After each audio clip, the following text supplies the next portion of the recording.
ကျေးဇူးတင်တယ်ခုချိန်မှာနှုတ်ကပတ်တော်နဲ့ဆက်ပြီးတော့ဝင်သွားမှာဖြစ်ပါတယ်လို့နော်worship team အထူးကောင်းပါတယ်လို့နော်အရန်ကောင်းတယ် worship team အသီးသမားများဆိုသမားများသူပဲချီးကျူးပါတယ်လို့နော်ပြီးရင်ပတ်တိုင်းကျေးဇူးတင်ရတယ် media team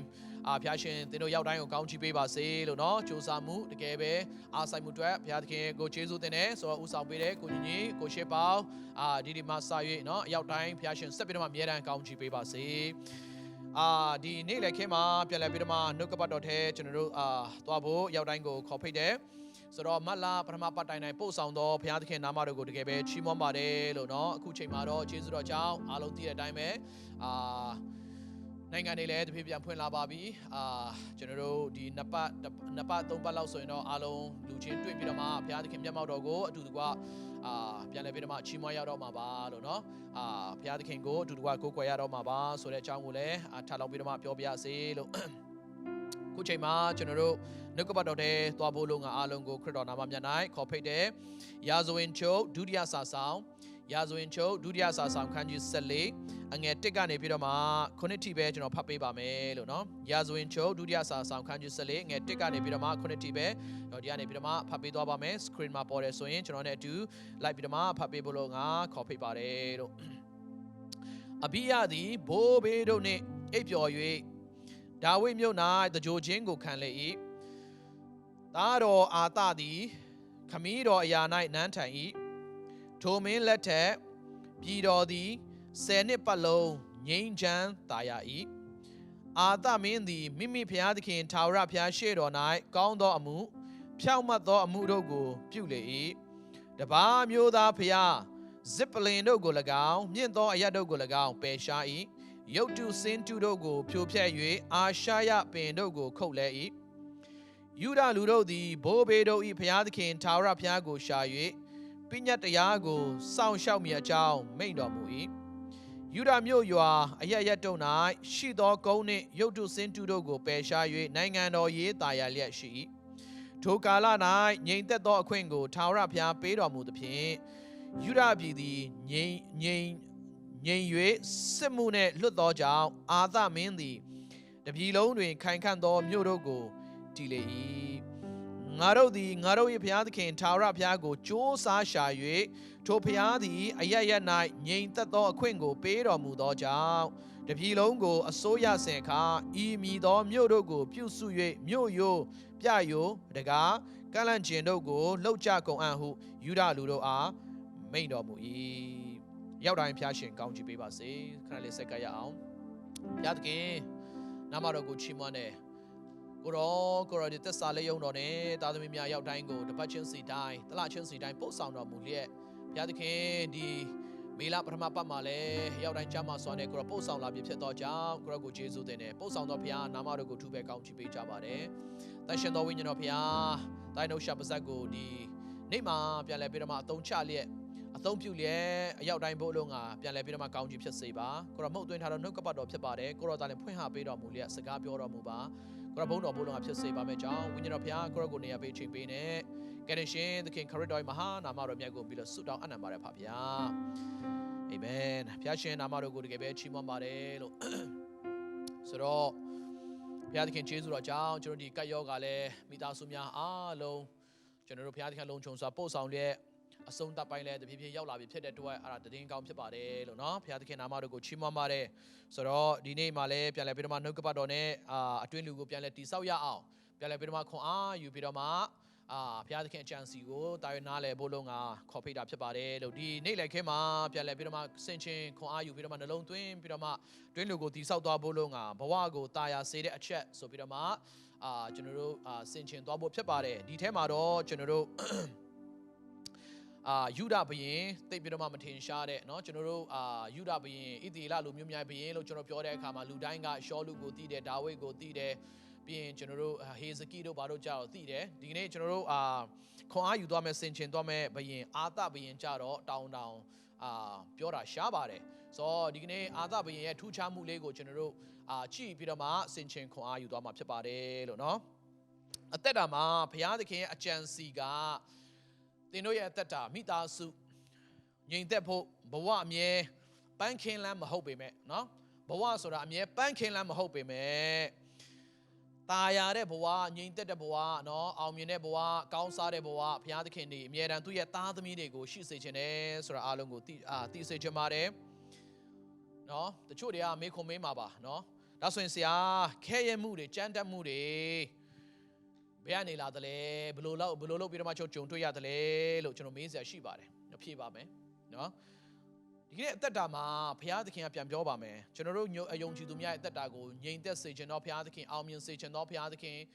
သူ့ရဲ့ဘုန်းတော်အဖို့လုံးကအမြဲတမ်းအကောင်းဆုံးခြေလှမ်းစေခြင်းတော့ဘုရားသခင်ဖြစ်တယ်ဆိုတာမမှားပါဘူးနော်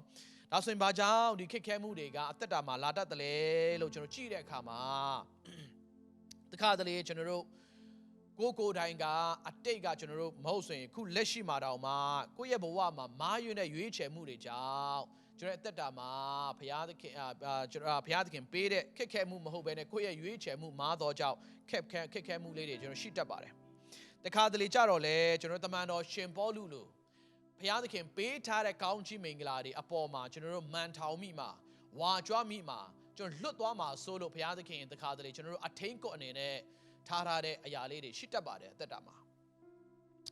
တခါတလေကြတော့လေကျွန်တော်တို့ဘုရားသခင်ကကိုယ့်ကိုယုံကြည်လာတဲ့အခါမှာကိုယ့်ရဲ့ဝိညာဉ်ရင့်ကျက်မှုကိုယုံကြည်လာတဲ့အခါမှာယောဘကဲ့သို့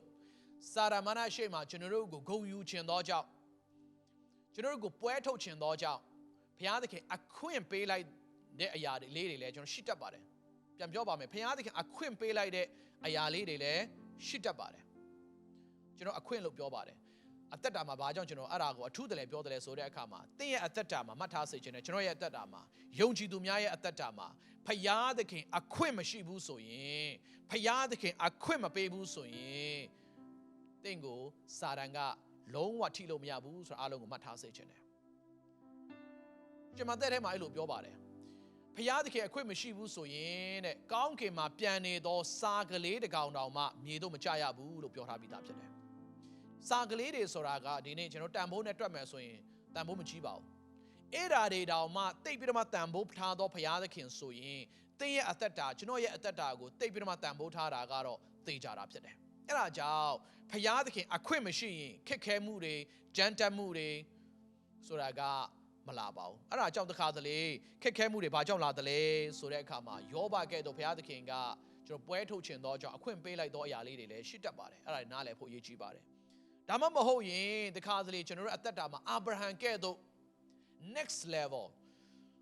နောက်တစ်ဆင့်ဘုရားသခင်ကချီးမြှောက်ခြင်းတဲ့အခါမှာဘုရားသခင်ကျွန်တော်တို့ကိုစုံစမ်းတာဘုရားသခင်ကျွန်တော်တို့ကို test ပေးတာဘုရားသခင်တခါကျွန်တော်တို့ကိုစာမေးပွဲပေးလိုက်တဲ့ခက်ခဲမှုလေးတွေလည်းရှိတတ်ပါတယ်ဒီကနေ့အသက်တာမှာပြောခြင်းတယ်အသက်တာမှာခက်ခဲမှုမရှိဘူးစုံစမ်းမှုလည်းမရှိဘူးဘာဆိုဘာမှအမြဲတမ်းဘာမှမရှိဘူးဆိုအဲ့ဒါစင်ချင်စရာရှိတယ်ဒီနေ့ဘုရားသားသမီးမှန်ရင်တော့ဘုရားသခင်အမြဲတမ်းစုံစမ်းတတ်ပါတယ်။ဘာကြောင့်စုံစမ်းတယ်လဲဆိုတဲ့အခါမှာဆွဲချမှုမဟုတ်ပါဘူး။ဘုရားသခင်ထမ်းနေလာသောစုံစမ်းမှုတိုင်းတွေကျွန်တော်တို့စာမေးပွဲတိုင်းတွေကျွန်တော်တို့တာ၍တိုးတက်သွားဖို့တာ၍အဆင့်တက်သွားဖို့တာ၍ကျွန်တော်တို့အသက်တာမှာသူ့ရဲ့ကောင်းမြတ်ခြင်းကိုတာ၍မြင်ပြီးတော့မှဝိညာဉ် level တာ၍ရင့်ကျက်သွားဖို့လို့ကဘုရားသခင်လွတ်ပေးလိုက်သောအရာတွေဖြစ်တတ်တယ်ဆိုအားလုံးကိုစင်ချင်နှလုံးသွင်းစေချင်ပါတယ်။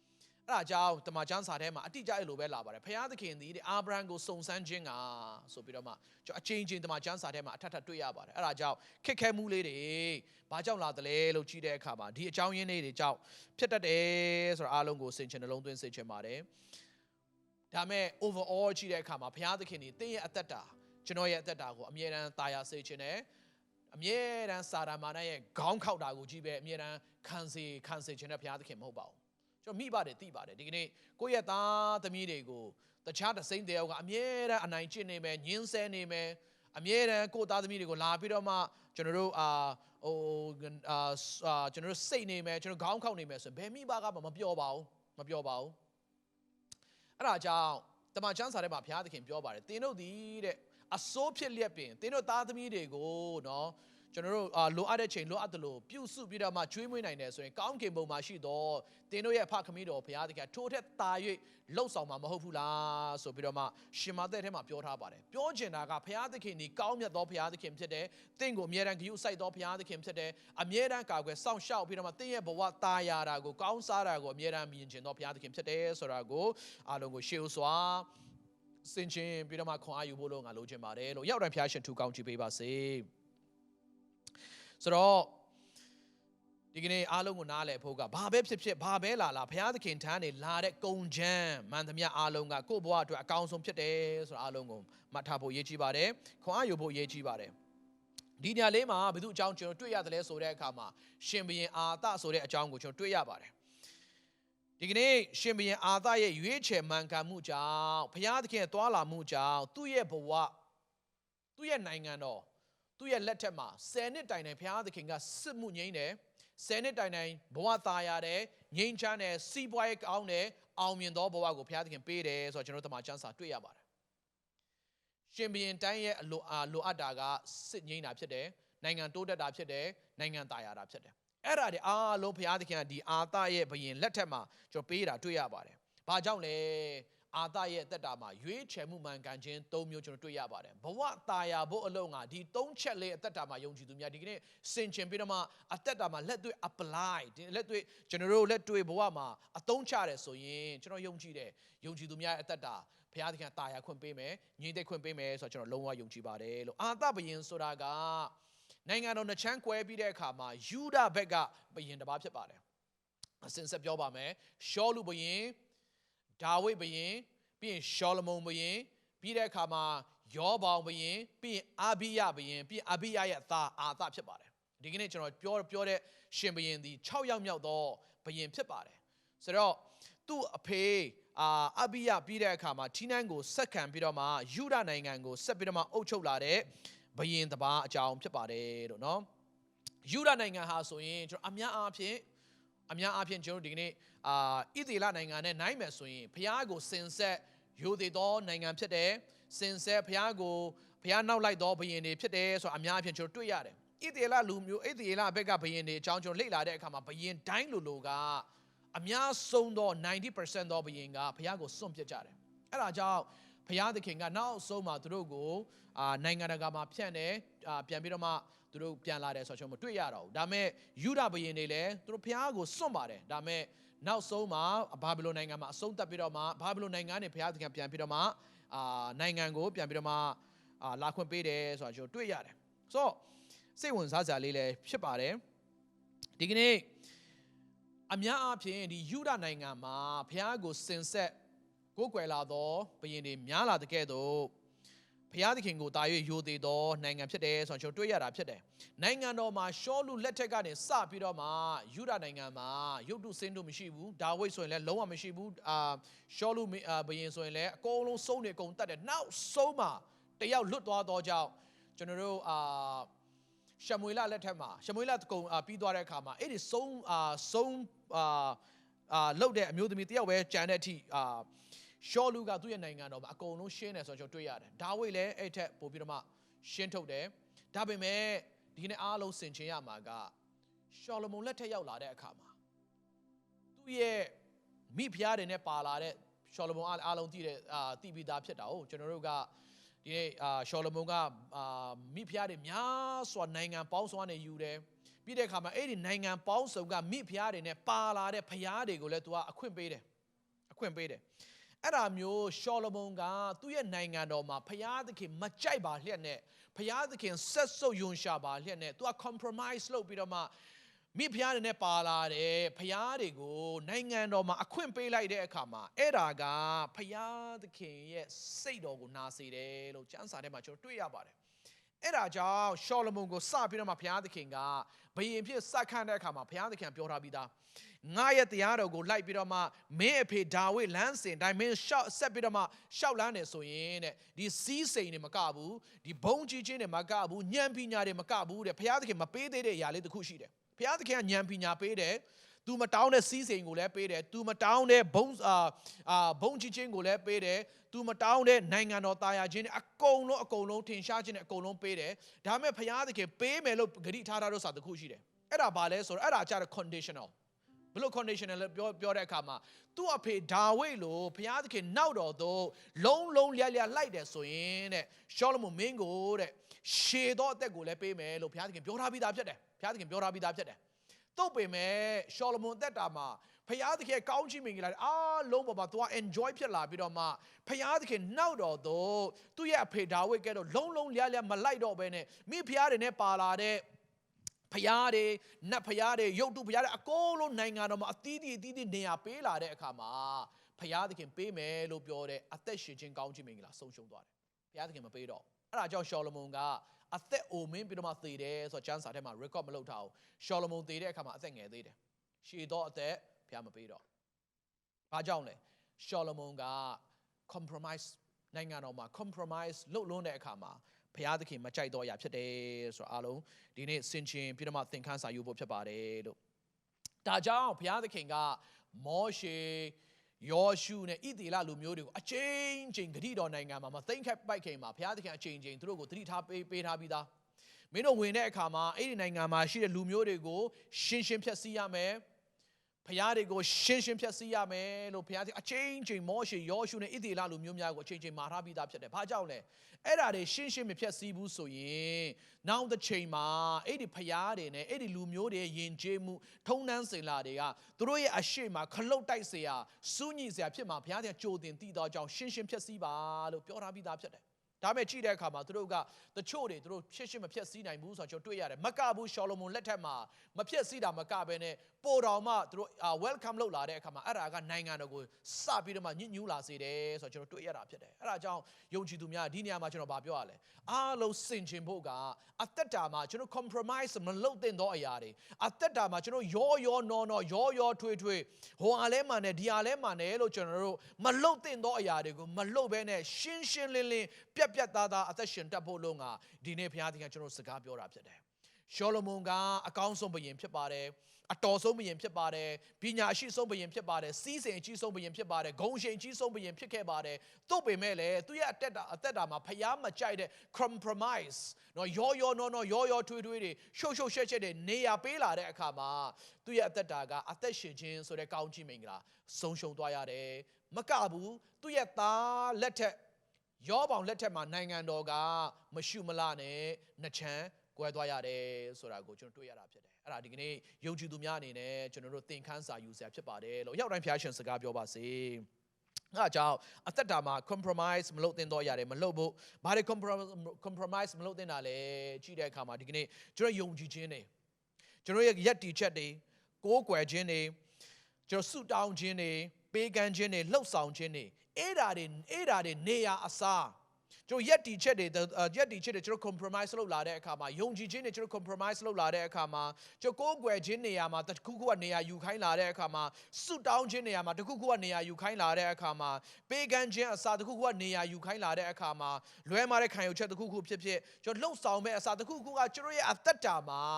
နေရာယူခိုင်းလာတဲ့အခါမှာအဲ့ဒါကကျွန်တော်ရဲ့အသက်တာဆွဲချခြင်းအစားဖြစ်တယ်ဆိုတော့ဒီကနေ့ယုံကြည်သူများဆင်ခြင်ခွန်အားယူကြရအောင်ဘာကြောင့်လဲဘာကြောင့်အဲ့လောက်တောင်ရေးကြည့်တာလဲဒီကနေ့ကိုအခွင့်ပေးတဲ့အရာကကျွန်တော်ရဲ့အသက်တာမှာတကပေါက်ဖြစ်လာတာကိုအခွင့်ပေးတဲ့အရာကကျွန်တော်ရဲ့အသက်တာမှာ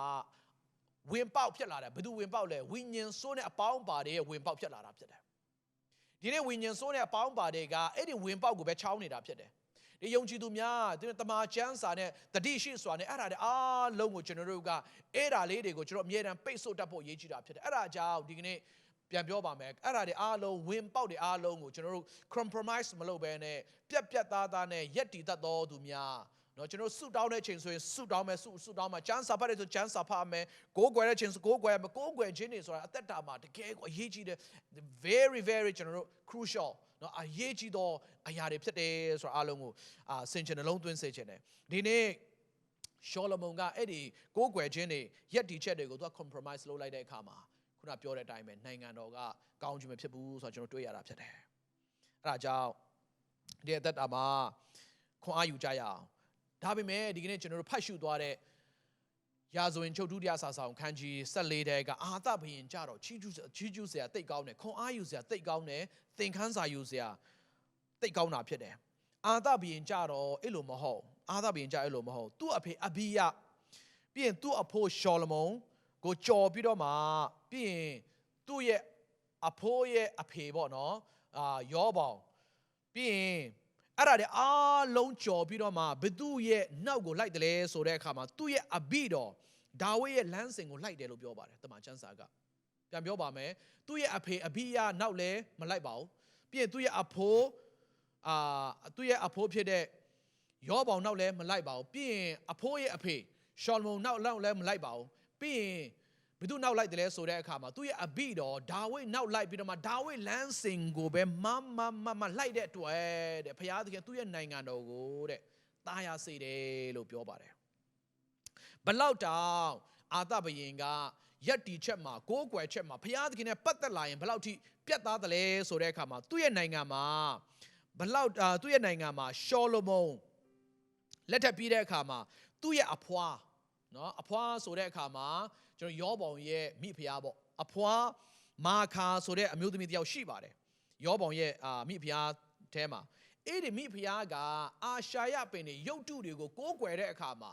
ကိုးကွယ်ခြင်းနဲ့ပတ်သက်လာရင်ဘယ်လောက်ထိ serious ထားတယ်လဲဆိုတော့အဖွားကိုယ်တိုင်ကအဲ့ဒီရုပ်တုတွေကိုးကွယ်တဲ့အခါမှာအဖွားမဆိုင်ဘူးမိသားစုမဆိုင်ဘူးကိုးကွယ်ခြင်းနဲ့ပတ်သက်လာပြီဆိုရင်ပြတ်သားတဲ့အဖွားကိုလည်းမိဖုရားနေရာနေပြီးတော့မှတခါတည်းဖြုတ်ချပြီးတော့မှအာရှာယပင်တွေကိုလည်းသူမီးရှို့ဖြစ်တယ်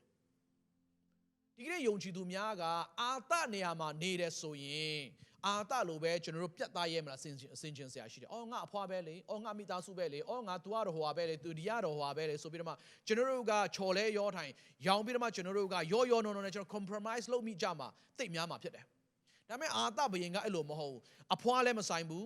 ။မိသားစုလည်းမဆိုင်ဘူး။ကိုးကွယ်ခြင်းနဲ့ပတ်သက်လာရင်ဖျားနဲ့ပတ်သက်လာရင်ဖျားနေရာနဲ့ပတ်သက်လာရင်လုံးဝမလျော့ဘူး။အရေးယူတယ်ဆက်ပြီးတော့မှရှင်းထုတ်တယ်ဆိုတော့ကျွန်တော်တွေ့ရတာဖြစ်တယ်။ယုံကြည်သူများဒီကနေ့ဘုရားသခင်ရဲ့မျက်နှာသားတော့ကျွန်တော်သိလို့ခြင်းကြတယ်။ဘုရားသခင်ရဲ့ကောင်းချီးမင်္ဂလာကျွန်တော်သိလို့ခြင်းကြတယ်။ဒါပေမဲ့ဘုရားသခင်အရေးနဲ့ပတ်သက်လာရင်ကျွန်တော်တို့ကပြတ်သားတဲ့တော့ကျွန်တော်မပြတ်သားဘူးဆိုတော့များစွာကျွန်တော်တွေ့ရတာဖြစ်တယ်။အာသဘယင်ကဲ့သို့ဘုရားသခင်နဲ့ပတ်သက်လာရင်ကျွန်တော်ပြတ်သားနဲ့ကျွန်တော်ယက်တည်တတ်ဖို့အမှန်တမ်းအရေးကြီးတာဖြစ်တယ်။ဘာကြောင့်လဲအဲ့ဒါလေးတွေကကျွန်တော်တို့ဘဝတာယာခြင်းတွေရဲ့အချက်တွေဖြစ်သောကြောင့်ဖြစ်တယ်ဆိုအားလုံးကိုစင်ကြယ်နှလုံးသွင်းဖို့လုံးကအားပေးပါတယ်။အရောက်တိုင်းဖျားရှင်စကားပြောကောင်းချီးပေးပါစေ။ဒီယုံကြည်တော်များများကဘုရားမျက်နှာသာတော့လိုချင်တယ်ကာကွယ်ခြင်းတွေအတွက်တော့ကျွန်တော်လိုချင်တယ်မှားဆခြင်းတွေအတူပါရှိခြင်းတွေစသဖြင့်ပေါ့အဲ့ဒါတွေအားလုံးအတွက်တော့ကျွန်တော်သိလိုချင်တယ်ဒါမဲ့ဂျေဇုတော်ဆိုတဲ့အရာဂျေဇုတော်ကာလဆိုတဲ့အရာကိုကျွန်တော်များစွာပြန်ပြောမယ်နော်ဂျေဇုတော်ကာလဆိုတဲ့ဂျေဇုတော်ဆိုတဲ့ဥစ္စာကိုများစွာကျွန်တော်ခုတုံလုပ်ပြီးတော့မှဘုရားမကြိုက်တာတိတိကြီးနဲ့ကျွန်တော်မရှောင်တာတွေများတယ်မလှုပ်ချင်တာတွေကျွန်တော်သိများပါတယ်အထူးသဖြင့်ပြောမယ်ဒီကယောဂါကြားထဲမှာလူတွေရဲ့နော်စစ်မှန်တဲ့ကြောက်ရွံ့ခြင်းပေါ်လာတာကျွန်တော်တွေ့ရတယ်။ညာကကြောက်ရွံ့ကြတယ်။အဲ့လိုကြောက်ရွံ့တယ်လို့ပြောတဲ့အခါမှာဘယ်သူ့ကိုကြောက်ရွံ့တယ်လဲဆိုတော့ဘုရားအောင်ကြောက်ရွံ့တာလို့ပြောချင်တာမဟုတ်ပါဘူး။ COVID-19 ကိုဘယ်လောက်ထိကြောက်တယ်လဲဆိုတာပို့ပြီးတော့မှပေါ်လာတာဖြစ်တယ်။ဒီနေ့ဘုရားသခင်ကစင်စစ်သမာကျမ်းစာထဲမှာကြည့်တဲ့အခါမှာဘုရားသခင်ကြောက်ရွံ့စေတာကသူ့ကိုပဲကြောက်ရွံ့စေတာပါဒီနေ့ဘုရားသခင်ကတဘာဝတွေပတ်ဝန်းကျင်အခြေအနေကိုကြောက်ရွံ့ဖို့ဘယ်တော့မှကျမ်းစာထဲမှာကျွန်တော်တို့ကိုမသွန်သင်ပါဘူးကျွန်တော်နားလည်ပါတယ်အစိုးရရဲ့ social distancing ကတော့ကျွန်တော်လုပ်ရမှာပေါ့ဘုရားသခင်ကတမန်ကျမ်းစာထဲမှာအစိုးရစကားနားထောင်ဖို့စင်ဆက်ပြောထားတာကိုအစိုးရစကားနားထောင်ပြီးတော့မှ social distancingလုပ်ဖို့ရေးကြည့်တယ်လက်ဆေးဖို့ရေးကြည့်တယ် master ဖို့ရေးကြည့်တယ်နော်တတိထားဖို့ရေးကြည့်တယ်ဒါပေမဲ့ကျွန်တော်ပြောတာကအဲ့ဓာတွေထက်လွန်ကဲပြီးတော့မှ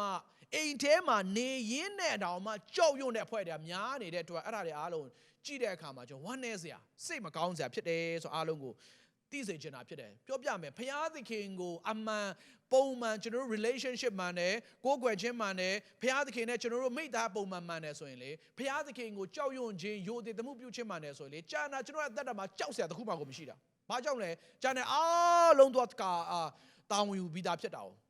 ဒီဘုရားသခင်ကိုကျွန်တော်ကြောက်ရွံ့တဲ့လောက်ကြတော့မကြောက်ရွံ့ဘူးဘုရားသခင်ကိုကြတော့ဂျေဇုတော်ကာလလေးကိုကျွန်တော်ခုတုံးလုပ်ပြီးတော့မှလှုပ်ချင်တာပောက်ကြရတယ်ကျွန်တော်ရှောက်လုပ်ကြတယ်အဲ့ဒါကြောင့်ကျွန်တော်မကြောက်ရွံ့တဲ့ COVID-19 တောင်မှဒီဂရီပို့ပြီးတော့မှမြင့်အောင်ကျွန်တော်ကြောက်ရွံ့တာဖြစ်တယ်ဒီကနေ့ကျွန်တော်လည်းအများကြီးသတိထားပါတယ်အများကြီးကျွန်တော်ပြင်ထွက်ရင်ကျွန်တော်တခါ master ပါတယ်လက်ဆေးပါတယ်ပုံမှန်ဒါပေမဲ့မကြောက်ပါဘူးเนาะ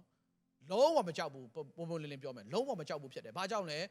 ဖယားသခင်ဒီကျွန်တော်ကိုနေ့ရက်စဉ်တိုင်းကာကွယ်မယ်ဆိုတာကျွန်တော်လုံးဝယုံကြည်ထားသောကြောင့်သူ့ရဲ့အတောင်တော်ရိပ်ထဲမှာကျွန်တော်နေတယ်ဆိုတာကိုစိတ်ချထားသောကြောင့်လုံးဝဒီ COVID-19 ကြောင့်နည်းနည်းမှမကြောက်ဘူးပုံလင်းပြောပြမယ်ယုံကြည်သူများဖယားသခင်ကိုကြောက်ရွံ့ရင်လေကြာနာကျွန်တော်ကြောက်ရွံ့စရာအကြောင်းမရှိတာဖြစ်တယ်အရောက်တိုင်းဖယားရှင်စကားပြောကောင်းချီးပေးပါစေဒီကနေ့ ယုံကြည်သူများကဒီနေ့ကျေးဇူးတော်ကာလကိုခုတုံးလုပ်ပြီးတော့မှဖခင်ကြတော့ကျွန်တော်ဘေးချိတ်တာသိများတယ်နေရာကျွန်တော်တနေရာမှာကျွန်တော်ထားခြင်းတယ်ကိုအထင်တိုင်းအမြင်တိုင်းဖခင်ကိုကျွန်တော်လိုက်ထင်ခိုင်းတာလိုက်မြင်ခိုင်းတာတွေများပါတယ်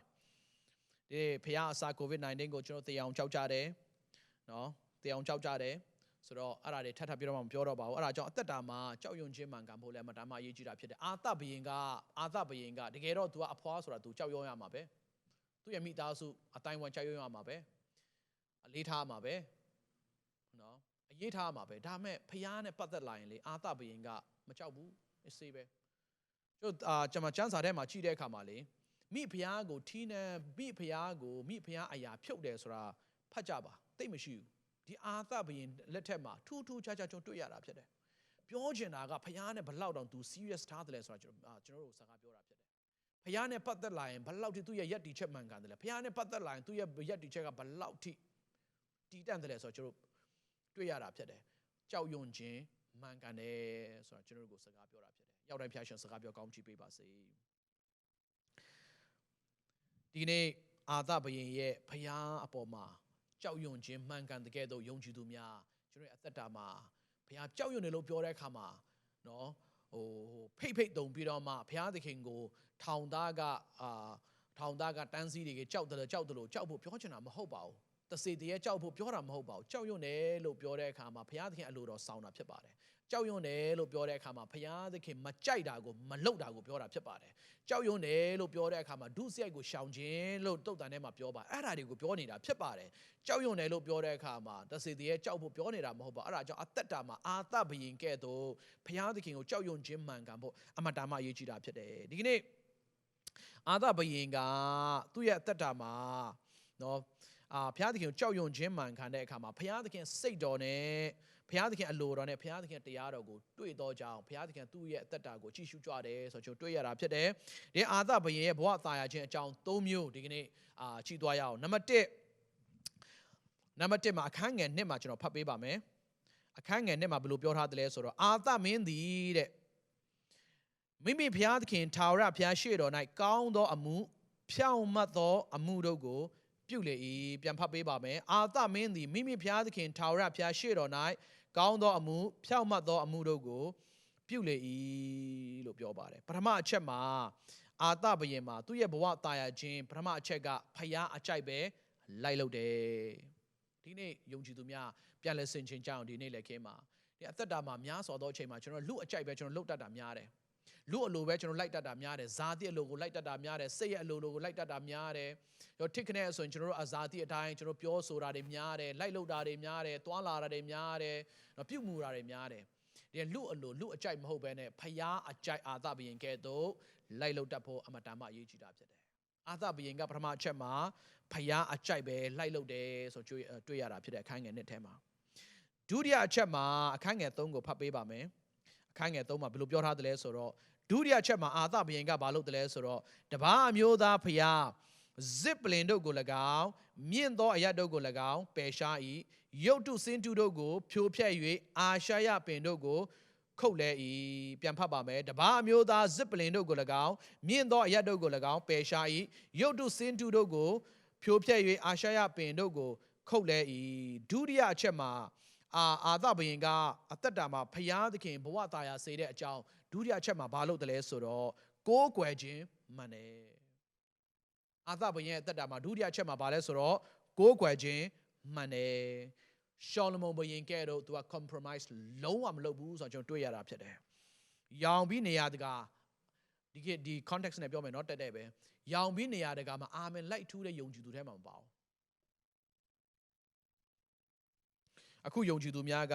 နော်ဒီကနေ့ယုံကြည်သူများကကျမ်းစာလည်းသိမဖတ်မှန်တယ်ထင်ရကိုကျွန်တော်တို့ကအာမင်လိုက်ထူးတယ်လက်မှတ်တွေလိုက်ထောင်တယ်နော်ဒီယုံကြည်သူပဲ page တိုင်းမှာတွေ့ရတယ်ဘယ်လိုဟာတွေလဲမသိဘူးနော်ဘုရားသခင်လိုချင်တာကတိကြနော်မှန်ကန်နဲ့ယက်တီချက်အာသကဲတော့ကိုးကွယ်ခြင်းမှန်ဖို့အရေးကြီးတာဖြစ်တယ်နော်ကိုယ့်ရဲ့တငယ်ချင်းတယောက်တင်လာပြီဟေးဆိုရင်မာနာအဆုံးထိလဲနားမလဲလိုက်လို့ပြန်ပြီအာမင်လိုက်ထူးပြန်ပြီနော်ဘုရားသခင်ယုံကြည်သူများဖြစ်စေချင်တာကနော်ကျွန်တော်တို့ဘေရိမြို့သားတွေကဲတော့ Mandi Mamandi go techa ayan sisse chendo Pia the Kim today. Jansa go ne die say Jishu Bidoma Mandi Mamandi go ayan so sinchin alone to Pima darling. Amen to the napsada. De Yonji Dumia no. Amen to that Joro can't quite Amen to that take out napsada. Amen so de a date bega Lene Mushibare. ဒီနေ့ကျွန်တော်ပြောတော့ကျွန်တော်ဟောတော့တရားကိုခွန်အားရပြီးတော့မှမှန်တယ်နှုတ်ကပတ်တော်နဲ့ညီတယ်ဆိုရင်အာမင်ထူပါဘာကြောင့်လဲဆိုတော့အာမင်ထူခြင်းအပြင်ကျွန်တော်ဟောပြောတော့ကျွန်တော်ဝင်ငါတော့နှုတ်ကပတ်တော်ဒီကျွန်တော်ရဲ့အသက်တာမှာကျမရဲ့အသက်တာမှာအမှန်တကယ်တက်ရောက်ပါစေလို့ကျွန်တော် agreement လုပ်လိုက်တာဖြစ်တယ်ကြည့်နော် agreement တဘောတူလိုက်ခြင်းဖြစ်တယ်အာမင်ထူလိုက်ပြီဆိုတာနဲ့ကျွန်တော်နှုတ်ကပတ်ကျွန်တော်ရဲ့နှုတ်ကပတ်တော်ဒီနေ့ကျွန်တော်ဟောပြောတော့နှုတ်ကပတ်တော်တွေတင်းရဲ့အသက်တာမှာပြည့်စုံဖို့လို့ငါတင်းကတကားဖွင့်လိုက်တာဖြစ်တယ်နော်ကြည့်တကားဖွင့်လိုက်တာဖြစ်တယ်နေရာပေးလိုက်တာဖြစ်တယ် agreement လုပ်လိုက်တာဖြစ်တယ်တကယ်လို့ကျွန်တော်ဟောပြောတော့နှုတ်ကပတ်တော်ဒီအလွဲကြီးဖြစ်နေလို့တင်းကအာမင်ထူတယ်ဆိုရင်တင်းရဲ့ဘဝမှာအာမင်ထူချင်အဖြစ်အလွဲလဲတင်းရဲ့ဘဝမှာနေရာယူလာမှာဖြစ်တယ်ကြည့်နော်အဲ့ဒါကြောင့်ယုံကြည်သူများအာမင်အစောကြီးမလှုပ်ကြဖို့အရေးကြီးတာဖြစ်တယ်တေချာနာထောင်ပြီးတော့မှကျမ်းစာနဲ့တမာတရားနဲ့ကိုက်ရဲ့လားမကိုက်ရဲ့လားမကိုက်ဘူးလားတေချာဆင်ခြင်ပြီးတော့မှပြီးမှသာလင်ကိုယ့်ရဲ့အသက်တာမှာတကယ်ဒီဟာဒီနှုတ်ကပတ်တော်တွေကျမရဲ့အသက်တာမှာကျွန်တော်ရဲ့အသက်မှာတကယ်လက်တွေ့နေရာယူလာပါစေလက်တွေ့လွှမ်းမိုးလာပါစေလို့ကိုက agree လုပ်လိုက်ပြီဆိုရင်တော့အာမင်များထူတာအားပေးတယ်ဖျားရှင်စကားပြောပါစေအကြောင်းယုံကြည်သူများ page တိုင်းမှာနေရာတိုင်းမှာလက်မှတ်ထောင်တာအာမင်ထူတာတွေမလုပ်ဘဲနဲ့နော်ကိုယ်အကွယ်ချင်းမှန်ကန်ပြီးတော့မှဖခင်နဲ့ relationship မှန်ကန်ပြီးတော့တေချာယက်တီချက်မှန်ကန်ပြီးတော့မှအသက်တာရင့်ကျက်သောအသက်တာနဲ့ရှောက်လန်းစေချင်သောဘုရားသခင်ပါအာသဘယင်ကဲ့သို့ပြတ်သားနဲ့ထိုကဲ့သို့အသက်ရှင်စေချင်သောဘုရားသခင်ဖြစ်တယ်အရောက်တိုင်းဘုရားရှင်စကားပြောကောင်းချီးပေးပါစေတတိယအချက်မှာအခန်းငယ်၄ကိုကျွန်တော်ဖတ်ပေးပါမယ်ခိုင်းငယ်လေးမှာဘယ်လိုပြောတယ်လဲဆိုတော့ယူဒလူတို့သည်တဲ့ဘိုးဘေးတို့ဤဘုရားသခင်ထာဝရဘုရားကိုရှာ၍ပညတ်တရားကိုစောင့်ရှောက်မိအကြောင်းမိန့်တော်မူ၏ပြန်ဖတ်ပါမယ်ယူဒလူတို့သည်ဘိုးဘေးတို့ဤဘုရားသခင်ထာဝရဘုရားကိုရှာ၍ပညတ်တရားကိုစောင့်ရှောက်မိအကြောင်းမိန့်တော်မူ၏လို့ပြောပါတယ်အဲ့ဒါဘာကိုပြောတာလဲဆိုတဲ့အခါမှာတတိယအချက်မှာအာသမင်းကသူ့ရဲ့ဘဝမှာဘဝတာယာခြင်းအကြောင်းတတိယအချက် तू ကဘာလုပ်တယ်လဲဆိုတဲ့အခါမှာကြောက်ရွံ့ခြင်းမှန်ကန်ဖို့တုံ့တင်တယ်ဖယားသခင်ကိုကြောက်ရွံ့ခြင်းမှန်ကန်ဖို့နိုင်ငံတော်မှာတုံ့တင်တယ်အမိတ်တယ်လို့ပြောတဲ့အခါမှာသူကိုယ်တိုင်မတုံ့တင်တော့မှဇစ်ဘရောဟိတ်တွေကျမ်းတက်တွေလေဝိတွေကတုံ့တင်ဖို့အခွင့်ပေးတယ်နေရာပေးတယ်အမိတ်ပေးလိုက်တာဖြစ်တယ်ဒီကနေ့ယုံကြည်သူများအသက်တာမှာကျွန်တော်ကြောက်ရွံ့ခြင်းမှန်ကန်ဖို့ကိုယ့်ရဲ့အိမ်ကနေစပြီးတော့မှမိသားစုကနေစပြီးတော့မှတုံတင်ဖို့အရေးကြီးတာဖြစ်တယ်။တုံတင်ဖို့အရေးကြီးတာဖြစ်တယ်။ပြောပြီးပြီကျွန်တော်တို့ယုံကြည်သူတော်များများကဘုရားကြတော့ကျွန်တော်တို့ကမကြောက်ဘူးကျွန်တော် COVID-19 ကြတော့ရေလေကြောက်အသေးကြောက်ယုံကြည်သူများကကျွန်တော်ကောင်းကြီးကြတော့အကြီးကြီးကျွန်တော်ကလိုချင်တယ်နော်။မျိုးစိနဲ့ပေးကမ်းခြင်းနဲ့ပတ်သက်လို့ပြောလာရင်ကြတော့ကျွန်တော်ကမကြားသလိုယုံကြည်သူကနေတတ်တယ်မသိသလိုနေတတ်တယ်ပြင်လဲလာလိုက်သေးတယ်အဲ့ဒါတွေအကြောင်းပြောလာရင်ပြောတဲ့ဟောတဲ့ဆရာတွေကြတော့လောဘကြီးတာတွေကျွန်တော်ရှောက်ပြောတယ်ကောင်းကြီးမကြိုက်ဘူးလားလို့မင်းကြတော့လည်းနှစ်ယောက်မရှိဘူးနော်အားကြောင့်ယုံကြည်သူများစင်ချင်နှလုံးသွင်းဖို့ဖြစ်တယ်ဒီကနေ့မှန်ကန်စွာတုံတင်တော့ကိုယ့်ရဲ့အိမ်ကိုတုံတင်တော့ကိုယ့်ရဲ့မိသားစုကိုတုံတင်တော့ကိုယ့်ရဲ့သားသမီးတွေကိုတုံတင်တော့သူများဖြစ်ဖို့ရည်ကြီးတာဖြစ်တယ်ဒီကနေ့ဘုရားသခင်က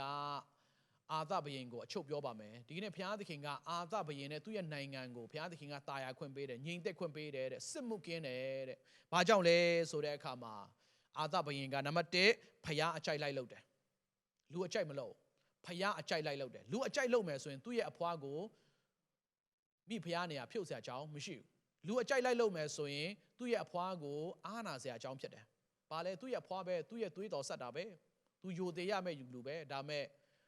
သူ့ရဲ့ဘဝတာယာခြင်းကြောင့်ကျွန်တော်လှိတ်လာတဲ့အခါမှာနိုင်ငံတော်တာယာခြင်းကြောင့်လှိတ်လာတဲ့အခါပထမအချက်ကလူအကြိုက်မလုပ်ဘူးနံပါတ်1ဖုရားအကြိုက်ပဲလိုက်လုပ်တဲ့ဘုရင်ဖြစ်တယ်ကျွန်တော်တွေ့ရတယ်။နံပါတ်2ကကိုးကွယ်ခြင်းမှန်ကန်တယ်ဒီကနေ့အသက်တာမှာကိုးကွယ်ခြင်းနဲ့မှန်ကန်ကြရအောင်။ဘုရားသခင်နဲ့ပတ်သက်လာရင်ကျွန်တော်တို့တိကျကြရအောင်မှန်ကန်ကြရအောင် serious ထားဖို့မတားမရေးကြည့်တာဖြစ်တယ် ကျွန်တော်ရောင်ပြီးတော့မှနေရာတကာမှာဟိုဟာလဲဟိုဟာရောင်ဒီဟာရောင်ဟိုဟာလဲမှန်တယ်ဒီဟာလဲမှန်တယ်ဟိုဟာလဲထောက်ခံဒီဟာလဲထောက်ခံမဟုတ်ဘဲနဲ့ဒီနေ့ပြောပြပါဗျာခုနမှာနော်အစပိုင်းမှာကျွန်တော်ပြောပြပါပြီရှောလမုန်ကသူ့ရဲ့အသက်တာမှာကိုးကွယ်ခြင်းနဲ့ပတ်သက်ပြီးတော့မှ compromise လုပ်လာတဲ့အခါမှာဟိုဘုရားလည်းလက်ခံဒီဘုရားလည်းလက်ခံ Egypt ဘုရားလည်းလက်ခံအိုးအမျိုးစုံဘုရားတွေအကုန်လုံးနေရာတကာမှာနေရာတကာကဘုရားတွေလက်ခံလာတဲ့အခါမှာဘုရားသခင်ရဲ့အမျက်တော်ဘုရားသခင်ရဲ့မကျေနပ်ခြင်းဘုရားသခင်ရဲ့အလိုတော်လမ်းနေပြီးတော့လွှဲချောင်သွားတယ်လို့တမန်ကျမ်းစာအဲ့လိုပဲပြောပါတယ်အဲ့ဒါကြောင့်ဒီကနေ့အသက်တာမှာကိုးကွယ်ခြင်းနဲ့ပတ်သက်လာပြီဆိုရင်ဘုရားသခင်ကအရန် serious ထားတော့ဘုရားသခင်ဖြစ်တယ်ဒီနေရာမှာအာသဘုရင်ကဘာလုပ်တယ်လဲဆိုတော့ကိုးကွယ်ခြင်းမှာလုံးဝအယောပေါ်မခံဘူးသူရဲ့အဖိုးရဲ့အဖေရှောလမုန်ကဲ့သို့ compromise မလုပ်ဘဲနဲ့မရက်တည်တယ်ဆိုတော့ကျွန်တော်တွေ့ရတာဖြစ်တယ်နောက်ဆုံးအချက်မှာကြတော့ကြောက်ရွံ့ခြင်းမှန်ကန်ဖို့တနည်းအားဖြင့်ဖျားတရားအတိုင်းတရားတော်အတိုင်းတမာတရားအတိုင်းနိုင်ငံတော်အသက်ရှင်ဖို့အလို့ငါတွင်တင်တယ်ဆိုတော့ကျွန်တော်တွေ့ရတာဖြစ်တယ်အားကြောင့်ယုံကြည်သူများနောက်ဆုံးအနေနဲ့အားလုံးကိုပြန်လဲပြီးမှအားပေးခြင်းနဲ့အသက်တာမှာဒီ၃ချက်လေးပဲကြာတာအများကြီးเนาะပြောစရာရှိတယ်ဒါပေမဲ့ဒီနေ့မှာဒီ၃ချက်လေးနဲ့ပဲအားပေးခြင်းနဲ့ယုံကြည်သူများစင်ချင်ကြရအောင်အသက်တာမှာဒီ၃ချက်လေးပဲအသက်တာမှာရှိရင်ဒီကနေ့ COVID-19 ကြားထဲမှာဖြစ်နောက်လာမယ့်အခါမှာဘာတွေဖြစ်လာမလဲကျွန်တော်မသိဘူးကဘာကြီးကတော့အများတန်းကျွန်တော်ပြောပါတယ်ကဘာကြီးကတော့ကောင်းတဲ့ဘက်မဦးတည်ပါဘူးစုပ်ယုပ်တဲ့ဘက်เนาะကတ်ဆိုးဘက်ပျက်စီးယိုယွန်းတဲ့ဘက်ပဲဥတီနေတာဖြစ်တယ်ဘလောက်ပဲကဘာကြီးကစုပ်ယုပ်ပါစေပျက်စီးပါစေအမျိုးစုံသောတောကဒုက္ခဝေဒနာတွေကကျွန်တော်ပတ်ဝန်းကျင်မှာဝိုင်းရံပါစေကျွန်တော်ပြောရဲတယ်ဖယားသခင်ကိုနေရာပေးပြီးတော့မှဖယားအကြိုက်ပဲလှုပ်တော်သူဖြစ်ရင်ဖယားသခင်နဲ့ပတ်သက်လို့ကိုးကွယ်ခြင်းအမြဲတမ်းမှန်ကန်ရင်ဒီတမန်တရားအတိုင်းပဲအမြဲတမ်းသွန်သင်ပြီးတော့မှရှောက်လန်းတော်သူဖြစ်တယ်ဆိုရင်အားလုံးကိုနှုတ်ကပတ်တော်နဲ့ပြောရဲတယ်တင်းရဲ့လက်ရဘက်မှာလူတစ်ထောင်တင်းရဲ့လက်ဝဲဘက်မှာလူတစ်သောင်းလဲတော်လဲတင်းရဲ့အသက်တာမိသားစုကိုပဲတော့မှဘုရားသခင်ထိခိုက်ခံမှာမဟုတ်ဘဲနဲ့အာသဘယင်ကဲ့သို့ဘဝတာယာစေမဲ့ဘုရားသခင်ဖြစ်တယ်အာသနိုင်ငံကဲ့သို့အာသဘယင်နိုင်ငံကဲ့သို့ငြိမ်သက်ခြင်းကိုပေးမဲ့ဘုရားသခင်ဖြစ်တယ်အစမှာကျွန်တော်ပြောပါတယ်ဘုရားသခင်ရဲ့ overall အလိုတော်ကိုခြုံငုံကြည့်ပြီးတော့မှကြည့်မယ်ဆိုရင်ဘုရားသခင်တင့်ကိုအမြဲတမ်းခေါင်းခောက်ပြီးတော့မှလိုက်ပြီးတော့မှခေါင်းခောက်တဲ့ဘုရားမဟုတ်ပါဘူးလိုက်ပြီးတော့မှတင့်ကိုဒုက္ခလိုက်ပေးတဲ့ဘုရားမဟုတ်ပါဘူးဘုရားသခင်အမြဲတမ်းကောင်းမြတ်သောဘုရားသခင်ဖြစ်တယ်တင့်ကိုအမြဲတမ်းကောင်းစားစေချင်သောဘုရားသခင်ဖြစ်တယ်တင်းရဲ့အသက်တာတာယာစေချင်သောဘုရားသခင်ဖြစ်တယ်အမြဲတမ်းတိုးတက်ရင်ကျက်စေချင်သောဘုရားသခင်ဖြစ်တယ်တဖြည်းဖြည်းခရစ်တော်နဲ့ပုံသဏ္ဍာန်တဖြည်းဖြည်းတူလာပြီးတော့မှတင့်ကိုကြည်တိုင်းမှာလူတွေဖတ်လို့ရသောစာကဲ့သို့လူတွေအဖို့လုံးကကောင်းကြီးဆောင်သောအသက်တာဘုရားသခင်ရှိစေချင်တာဖြစ်တယ်အဲကြောင့်အသက်တာမှာဒီကနေ့ဘဝတာယာခြင်းနဲ့ပတ်သက်ပြီးတော့မှဘုရားသခင်ရှိစေချင်တာဖြစ်တယ်အာသဘယင်ကဲ့သို့ဒီ၃ချက်လေးကိုပဲအသက်တာမှာဆောင်ကြရအောင်ဆိုပြီးတော့မှဒီမေလပထမပတ်မှာအီးမြလောက်နဲ့ရောက်တိုင်းကိုခွန်အားပေးပါတယ်worship team များပြန်တက်လာပါဒီကနေ့ကိုးကွယ်ခြင်းတပုတ်နဲ့ပြန်လည်ပြီးတော့မှကိုးကွယ်ရအောင်ကိုးကွယ်ပြီးတဲ့အခါမှာအသက်တာတီးကိုနှုတ်ကပတ်တော်နဲ့ချိန်ထိုးပြီးတော့မှပြန်ပြီးတော့မှကျွန်တော်တို့ဆက်ကပ်ဖို့ဖြစ်ပါတယ်လို့အဲဒါကြောင့်ယုံကြည်သူများဘုရားသခင်အကြံစီတော်ဒီတင်းရဲ့ကောင်းစားခြင်းအတွက်ပါဘုရားသခင်ရဲ့အလိုတော်ဒီတင်းအမြဲတမ်းတိုးတက်ရင်ချက်ဖို့ပါဘုရားသခင်အလိုတော်ဒီတင်းအမြဲတမ်းဘုရားသခင်နဲ့တွာလာတက်ပြီးတော့မှသူ့ရဲ့ဘုန်းဆောင်ဖို့ပါအဲဒါကြောင့်ဒီကနေ့အာသဘယင်နဲ့နိုင်ငံရဲ့ဘဝတာယာစေတဲ့အချက်၃ချက်ကိုဆင်ခြင်ပြီးတော့မှခွန်အားယူကြဖို့ဖြစ်ပါတယ်လို့နော်ဘုရားအကြိုက်ပဲအမြဲတမ်းလုပ်တယ်ကိုးကွယ်ခြင်းမှန်တယ်ပြီးရင်ကြောက်ရွံ့ဘုရားသခင်ကိုကြောက်ရွံ့တတ်ဖို့အမြဲတမ်းသွန်သင်တယ်နိုင်ငံတော်မှာသွန်သင်ပေးတယ်အဲ့ဒါကြောင့်အာသဘယင်နဲ့နိုင်ငံတော်တာရတယ်ဆိုတော့တွေ့ရပါတယ်လို့နော်အရောက်တိုင်းဖော်တဲ့ဘုရားသခင်ရဲ့ရှလောငြိမ်သက်ခြင်းတက်ရောက်ပါစေဒီကနေ့အသင်းတော်မိသားစုများ online ကနေပြီးတော့မှခွန်အားယူကြကုန်သောယုံကြည်သူများအသီးသီးရှိသောနေရာတိုင်းမှာဘုရားသခင်သင်တို့ကိုစကားပြောလျက်ကောင်းချီးပေးလျက်လွမ်းကြုံလျက်ကာကွယ်လျက်ဘုရားသခင်မဆခြင်းဂယုဏသင်တို့ရဲ့အသက်တာ၌အစဉ်မြဲတက်ရောက်ပါစေရောက်တိုင်းဘုရားရှင်ကောင်းချီးပေးပါစေ